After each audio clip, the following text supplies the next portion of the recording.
এই সরকারের কাছে মানুষের আর খুব বেশি আস্থা বা ভরসার জায়গাটা নাই।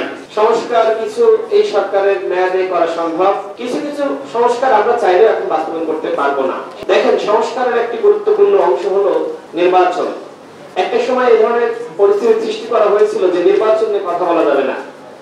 এখন মোটামুটি আমার কাছে যেটি মনে হচ্ছে যে এই সরকারের কাছে মানুষের আর খুব বেশি আস্থা বা ভরসার জায়গাটা নাই।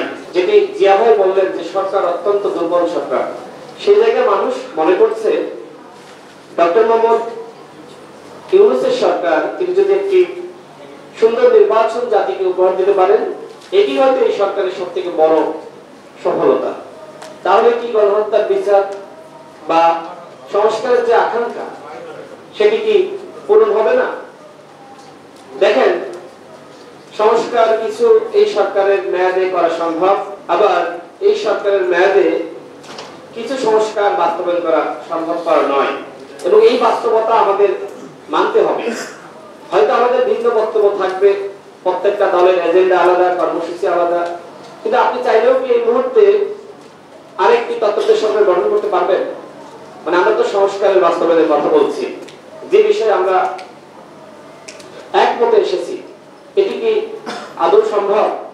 মনে করেন এই সরকারকে বাদ দিয়ে আমরা আরেকটি সরকার, নির্বাচনকালীন নিরপেক্ষ সরকার বা তত্ত্বাবধায়ক সরকার গঠনের উদ্যোগ নিলাম, দলগুলো কি একমতে আসতে পারবে?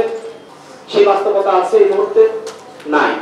সুতরাং কিছু কিছু সংস্কার আমরা চাইলেও এখন বাস্তবায়ন করতে পারবো না, সেটা আমাদের মেনে নিতে হবে।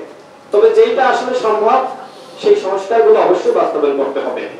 সংবিধানের যে বিষয়টা বলি, সংবিধান যদি এই সরকার শপথ নেওয়ার আগে স্থগিত বা বাতিল করত, সেক্ষেত্রে সংবিধানকে যে প্রশ্ন এখন সামনে আসছে যে গণভোট বা নতুন সংবিধান, এই সংকট আসলে সৃষ্টি হতো না।